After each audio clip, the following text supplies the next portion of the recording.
اگلی ہدایت اور آ رہی ہے وَكَأَيٍّ مِّن دَابَّةٍ لَّا تَحْمِلُ رِزْقَهَا، یہ بھی نہ سمجھو کہ تمہارا رزق جو ہے کسی کے قبضے میں ہے وہ روک دے گا اور تمہیں کیا کھاؤ گے کیا پیو گے۔ وَكَأَيٍّ مِّن دَابَّةٍ، تم دیکھتے نہیں کتنے حیوانات ہیں زمین میں، لَا تَحْمِلُ رِزْقَهَا، کیا وہ اپنا رزق اٹھائے پھرتے ہیں؟ بڑا پیارے الفاظ ہیں انجیل میں، متی کی انجیل میں حضرت مسیح علیہ السلام کا جو پہاڑی کا واعظ ہے اس میں انہوں نے اپنے شاگردوں سے خطاب کر کے کہا کیوں فکر کرتے ہو کہ کیا کھاؤ گے کیا پیو گے؟ جنگل کی چڑیوں کو نہیں دیکھتے؟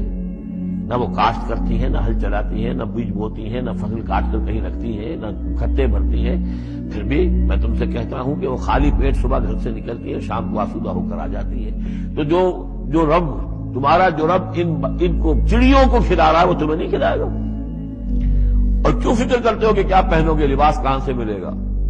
جنگل کی سوسن کو نہیں دیکھتے کہ جتنا خوبصورت لباس اس کو اللہ نے دیکھ رکھا ہے؟ یہ جو بھی پودے ہیں اور جو پھول ہیں ان کے، تو سلیمان بھی اپنی ساری شان و شوکت کے باوجود ویسا ملبس نہ تھا، ویسا خوبصورت لباس تو سلیمان کو بھی میسر نہیں تھا جو اللہ نے ان پھولوں کو دے رکھا ہے۔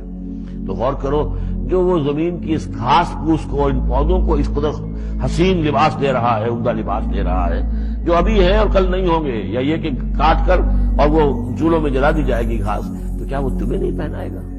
لیکن تم یقین نہیں کرتے۔ توکل اور ایمان، یہ دونوں چیزیں ساتھ ساتھ جائیں گی۔ جتنا اللہ پر ایمان ہے اتنا ہی توکل ہوگا، جتنا ایمان کمزور ہے توکل بھی نہیں ہو سکے گا۔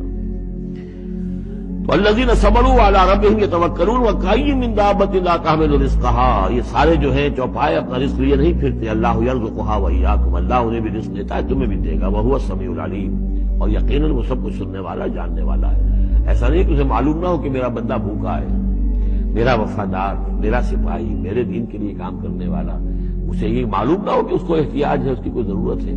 وہ نہ معلوم کس کے دل میں ڈالے گا کہ جو اس کے لیے ذریعہ بنا دے گا اس کو، اور اس کی ضرورت پوری ہو جائے گی۔ کتنے ہی جانور ہیں جو اپنا رزق اٹھائے نہیں پھرتے، اللہ ان کو رزق دیتا ہے، اور تمہارا رازق بھی وہی ہے، وہ سب کچھ سنتا اور جانتا ہے۔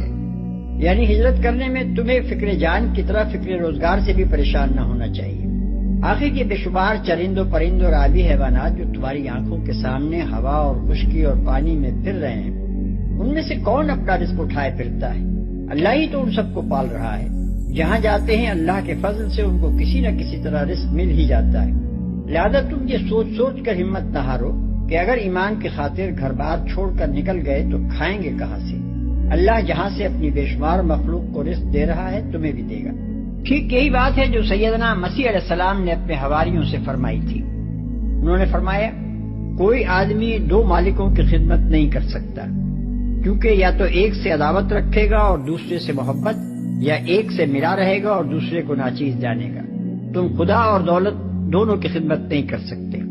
اس لیے میں کہتا ہوں کہ اپنے جان کی فکر نہ کرنا کہ ہم کیا کھائیں گے یا کیا پیئیں گے، اور نہ اپنے بدن کی کہ کیا پہنیں گے۔ کیا جان خوراک سے اور بدن پوشاک سے بڑھ کر نہیں؟ ہوا کے پرندوں کو دیکھو کہ نہ بوتے ہیں، نہ کاٹتے ہیں، نہ کوٹھیوں میں جمع کرتے ہیں، پھر بھی تمہارا آسمانی باپ ان کو کھلاتا ہے۔ کیا تم ان سے زیادہ قدر نہیں رکھتے؟ تم میں سے ایسا کون ہے جو فکر کر کے اپنی عمر میں ایک گھڑی بھی بڑھا سکے؟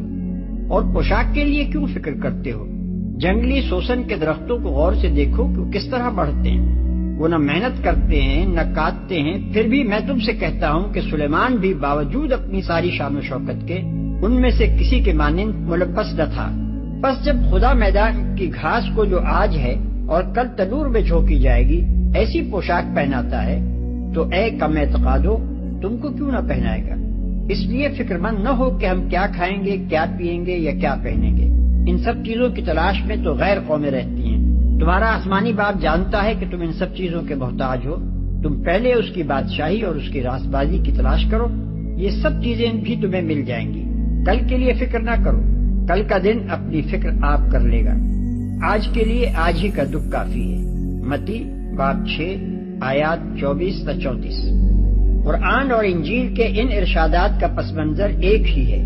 دعوت حق کی راہ میں ایک مرحلہ ایسا آ جاتا ہے جس میں ایک حق پرست آدمی کے لیے اس کے سوا چارہ نہیں رہتا کہ عالم اسباب کے تمام سہاروں سے قطع نظر کر کے محض اللہ کے بھروسے پر جان جوکھوں کی بازی لگا دے۔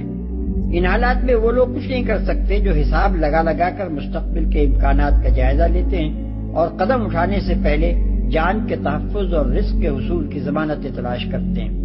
در حقیقت اس طرح کے حالات بدلتے ہی ان لوگوں کی طاقت سے ہیں جو سر ہتھیلی پر لے کر اٹھ کھڑے ہوں اور ہر خطرے کو انگیز کرنے کے لیے بے دھڑک تیار ہو جائیں۔ انہی کی قربانیاں آخر کار وہ وقت لاتی ہیں جب اللہ کا کلمہ بلند ہوتا ہے اور اس کے مقابلے میں سارے کلمے پست ہو کر رہ جاتے ہیں۔